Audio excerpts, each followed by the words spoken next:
अखण्डमण्डलाकारं व्याप्तं येन चराचरं तत्पदं दर्शितं येन तस्मै श्रीगुरवे नमः। हे कृष्ण करुणा सिंधो दीनबन्धो जगत्पते गोपेश गोपिकान्त राधाकान्त नमोस्तुते। ओम श्री कृष्णाय नमो नमः। ओम श्री राधा कृष्णाय नमो नमः। ओम श्री जय गुरुदेवाय नमो नमः। शुद्धिजनों, विद्वान एवं विदुषी नर नारियों, आपसे गीता के अध्याय 6 के श्लोक क्रमांक 2 की हमने चर्चा किया था, जिसमें इस बात की व्याख्या की गई थी कि योग और संन्यास का सच्चा अर्थ क्या होता है। सच्चा संन्यास बाहरी त्याग नहीं, बल्कि मन के भीतर स्वार्थपूर्ण इच्छाओं और आसक्तियों का त्याग कहा जाता है। गीता के अन्य श्लोकों द्वारा भी श्लोक के इस भाव का जो साम्य है उसको प्रदर्शित किया गया था और गीता से अनेक उदाहरण इसी भाव की पुष्टि के लिए दिए गए थे तथा विविध जो धर्म हैं, विविध संत जो हैं, उनके विचारों को गीता, उपनिषद, ईसाई धर्म, सिख धर्म, सूफी मत, बुद्ध धर्म, इन चीजों से भी अध्याय 6 के श्लोक क्रमांक 2 का साम्य दिखाया गया था। आज मैं आपको गीता के अध्याय 6 के श्लोक क्रमांक 3 और 4 की व्याख्या प्रस्तुत करूंगा और फिर विविध धर्मों से और अन्य जो विविध ग्रंथ हैं, रचनाएं हैं, उनसे भी उसकी तुलना करूंगा। गीता के अध्याय 6 के श्लोक क्रमांक 3 का सबसे पहले आप श्रवण करें। आरुक्षो मुनेर योगम कर्म कारण मुच्यते योगारूढ़स्य तस्यैव शमः कारण मुच्यते। अष्टांग योग के नव साधक के लिए कर्म साधन कहलाता है और योग सिद्ध पुरुष के लिए समस्त भौतिक कार्यकलापों का परित्याग ही साधन कहा जाता है। परमेश्वर से युक्त होने की विधि योग कहलाती है। इसकी तुलना उस सीढ़ी से की जा सकती है जिससे सर्वोच्च आध्यात्मिक सिद्धि प्राप्त की जाती है। यह सीढ़ी जीव की अधम अवस्था से प्रारंभ होकर आध्यात्मिक जीवन के पूर्ण आत्म साक्षात्कार तक जाती है। विभिन्न चढ़ावों के अनुसार इस सीढ़ी के विभिन्न भाग भिन्न भिन्न नामों से जाने जाते हैं, किंतु कुल मिलाकर यह पूरी सीढ़ी योग कहलाती है। इसे 3 भागों में बांटा गया है। पहला भाग है ज्ञान योग, दूसरा भाग है ध्यान योग और तीसरा भाग है भक्ति योग। सीढ़ी के प्रारंभिक जो भाग हैं उसी को योग रुक्षु अवस्था कहा जाता है। जो व्यक्ति इसमें प्रथम प्रयास करता है वह योगारूरुक्ष कहा जाता है। इस अवस्था को योगारूरुक्ष अवस्था कही जाती है और जो अंतिम भाग होता है उसको योगारूढ़ अवस्था कही जाती है। जहाँ तक अष्टांग योग का संबंध है, विभिन्न यम नियमों तथा आसनों के द्वारा ध्यान में प्रविष्ट होने के लिए प्रारंभिक प्रयासों को सकाम कर्म माना जाता है। ऐसे कर्मों से पूर्ण मानसिक संतुलन प्राप्त होता है जिससे इंद्रियां वश में होती हैं। जब मनुष्य पूर्ण ध्यान में सिद्धस्त हो जाता है तो विचलित करने वाले समस्त मानसिक कार्य बंद माने जाते हैं। लेकिन कृष्ण भावना भावित व्यक्ति प्रारंभ से ही ध्यानावस्थित रहता है क्योंकि वह निरंतर कृष्ण का चिंतन करता है। इस प्रकार कृष्ण की सेवा में सतत व्यस्त रहने के कारण उसके जो सारे भौतिक कार्यकलाप होते हैं वे बंद हुए माने जाते हैं। इस श्लोक को आप थोड़ा और ध्यान से समझें। To the contemplative soul who desires to attain karma yoga selfless action is said to the means. Selfless action is said to the means. जो सेल्फलेस एक्शन है, स्वार्थ रहित जो काम है, जो निष्काम कर्म है, वह एक मीन्स है, एक साधन है कर्म योग को प्राप्त करने का। ये मैं नहीं कह रहा हूं, ये गीता कह रही है, ये भगवान श्री कृष्ण स्वयं अपने श्रीमुख से कह रहे हैं। For the same man when he is established in yoga, लेकिन वही व्यक्ति जब योग की अवस्था में पहुंच जाता है, योगावस्था को प्राप्त कर लेता, उसमें स्टेब्लिश हो जाता है, उसमें स्थापित हो जाता है। Absence of all sankalp is said to be the way to blessedness. उसके जितने संकल्प होते हैं, संकल्प का मतलब होता है वर्ल्डली थॉट्स, जो वो संसार के बारे में सोचता रहता है, जो उसकी वर्ल्डली डिजायर्स होती हैं, जो संसार के प्रति उसकी इच्छाएं होती हैं, वो इच्छाएं अनुपस्थित रहती हैं और वह जो है धीरे धीरे योगारूढ़ माना जाता है। इस बात को इस तरह से आप समझ सकते हैं कि whereas selfless action is the means for the contemplative man who wishes to achieve yoga, जो योगा को प्राप्त करना चाहता है, उसके लिए सबसे जरूरी जो मीन्स है, जो साधन है, वो साधन है सेल्फलेस एक्शन, निस्वार्थ भाव से किया गया कर्म। A total absence of will is the means for one who has attained it. जो इस स्थिति को अटेन कर लिया है, जो योगारूढ़ हो गया है, जो योग की अवस्था को प्राप्त कर लिया है, उसके अंदर इच्छाओं का पूर्ण अभाव हो जाता है। हमें लगता है यह श्लोक क्रमांक 3 का मुख्य भाव क्या है, ये आपके समझ में आ गया होगा।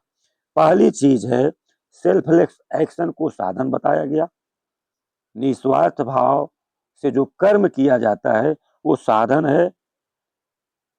और दूसरी बात कहा गया है कि जब योगी जो है उसके अंदर वर्ल्डली डिजायर्स पूर्ण रूप से अनुपस्थित हो जाते हैं, तो इसका मतलब है उसने इसको प्राप्त कर लिया है, यानी योगारूढ़ हो गया है वो।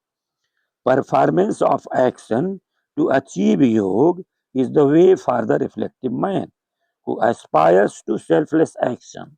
But when repeated practice of the deed gradually brings one to the stage at which the final outcome of selfless action emerges, absence of all desires is the means.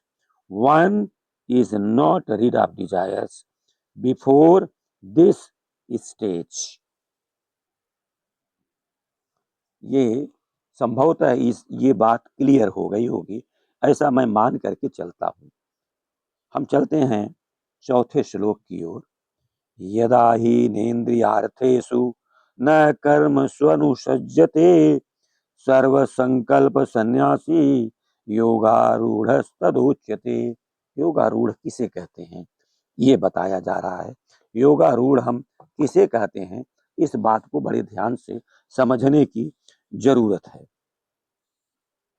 मनुष्य को योगारूढ़ कब कहा जाएगा? जब कोई पुरुष समस्त भौतिक इच्छाओं का त्याग करके न तो इंद्रिय तृप्ति के लिए कार्य करता है और न सकाम कर्म में प्रवृत्त होता है, तो उसी को कहते हैं योगारूढ़। यानी योगारूढ़ जो होगा उसके अंदर भौतिक इच्छाएं समाप्त हो जाएंगी और वह इंद्रिय तृप्ति के लिए कोई काम नहीं करेगा, वह किसी भी प्रकार से सकाम कर्म में प्रवृत्त नहीं होगा। जब मनुष्य भगवान की दिव्य प्रेमा भक्ति में पूरी तरह लगा रहता है तो वह अपने आप में प्रसन्न रहता है, उसी में खुश रहता है, उसको वर्ल्डली डिजायर्स नहीं रहती हैं, सांसारिक कोई इच्छाएं उसकी नहीं रहती और इस तरह वह इंद्रिय तृप्ति या सकाम कर्म में प्रवृत्त नहीं होता, क्योंकि उसके अंदर वो इच्छाएं ही नहीं है, इसलिए वो अपनी इंद्रिय तृप्ति के लिए कोई काम नहीं करता। अन्यथा इंद्रिय तृप्त में लगना ही पड़ता है, क्योंकि कर्म किए बिना कोई रह नहीं सकता, कि बिना कृष्ण भावना मृत के मनुष्य सदैव स्वार्थ में तत्पर रहता है। फलतः वह इंद्रिय तृप्त से पूरी तरह विरक्त रहता है। जिसे ऐसी अनुभूति प्राप्त नहीं है, उसे चाहिए कि भौतिक इच्छाओं से बचे रहने का वह यंत्रवत प्रयास करे, तभी वह योग की सीढ़ी से ऊपर पहुंच सकता है। यदि वह ऐसा प्रयास नहीं करता है तो वह योग की सीढ़ी से ऊपर पहुंच ही नहीं सकता है। When a man ceases to have any attachment for the objects of senses and for actions and has renounced all sankalpas, he is said to have attained yoga. ठीक वही बात है कि जब किसी व्यक्ति के अंदर सीजेस समाप्त हो जाता है, बंद हो जाता है, क्या चीज? Attachment for the objects of senses.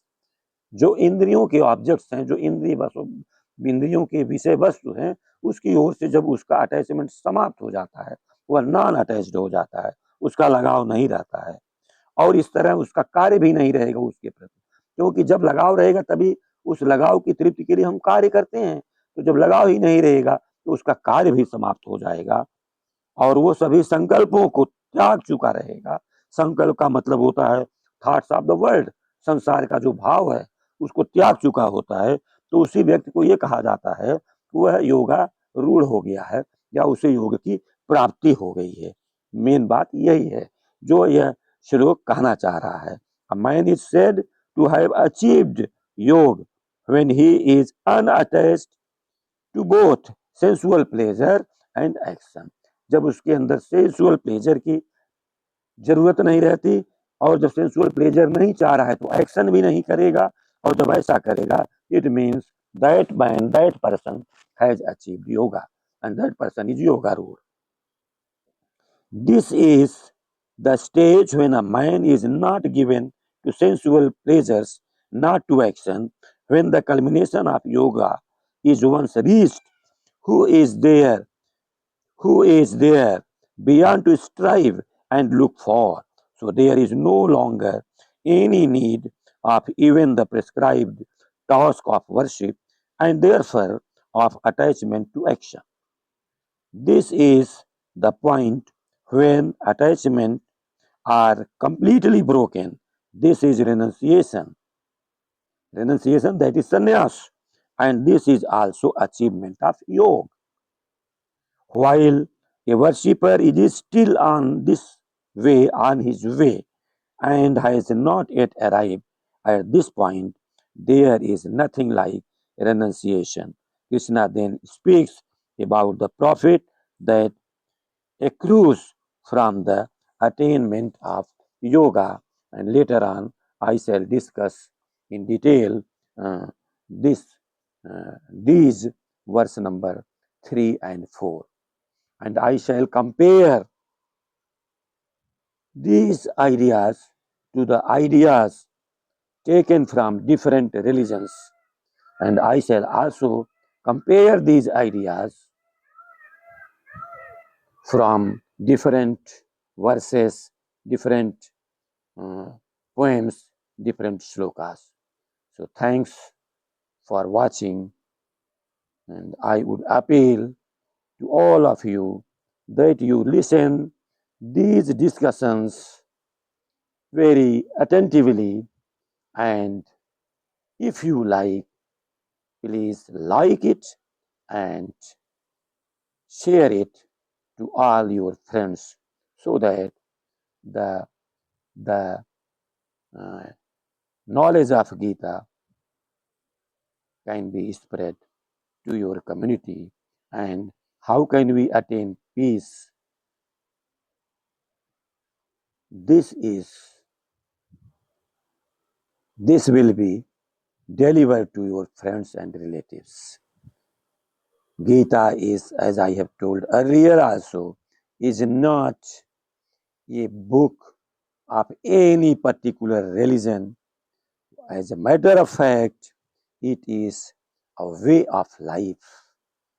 The aim of Gita is to tell you how to attain peace, how to live peacefully in this world. Thanks a lot. Om Shri Guruve Namah, Jai Gurudevaय Namo Namah, Shri Radha Krishnaya Namo Namah.